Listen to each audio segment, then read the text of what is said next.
probably seen parts of how we operated against the threat that Hezbollah posed to Israeli civilians. Let's take a closer look at what exactly happened and what led us to the current state.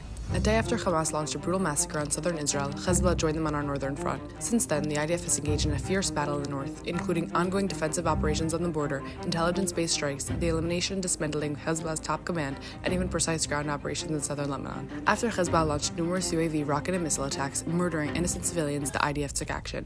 On July 30th, IDF fighter jets carried out a precise strike in Beirut, eliminating Hezbollah's military chief of staff and Hassan Nasrallah's right-hand man, Fouad Shukr. In retaliation, the terrorist organization planned to fire hundreds of rockets and UAVs at Israel. On the night of August 25th, the Israeli Air Force launched a preemptive strike. About 100 fighter jets struck approximately 40 locations across southern Lebanon, destroying thousands of launchers. During a meeting of the Radwan Forces Command Staff on September 20th, IDF fighter jets eliminated the architect of the Conquer the Galilee plan, along with 15 senior terrorists, the first step in a historic week, in which Hezbollah's leadership was dismantled one by one. The name of the operation, Northern Arrows.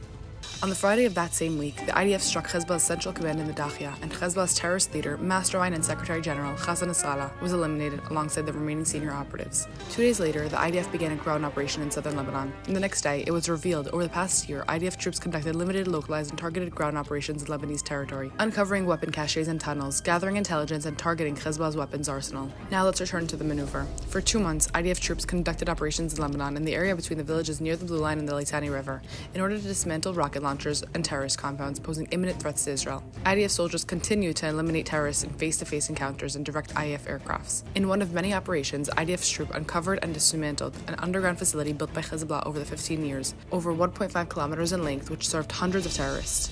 This is how forces move from one area to another, eliminating Hezbollah's ability to carry out Operation Conquer the Galilee. Alongside the countless Hezbollah rockets aimed at civilians and ammunition that IDF soldiers destroyed, the IDF launched an operation to dismantle Hezbollah's air unit's infrastructure. As a result, the terror organization lost 70% of its UAV stockpile and around 30 cruise missiles. Meanwhile, the IDF continued to target and neutralize Hezbollah's command and control capabilities. Among the targets was Nasrallah's intended successor, Hashem Safieddin, alongside thousands of commanders and operatives that operated against Israel throughout the war. Another significant effort was to dismantle Hezbollah's rearmament and resupply capabilities. The IDF struck weapons transfer routes along the Syrian-Lebanese border and also eliminated the commander of Unit 4400, who was also responsible for this area.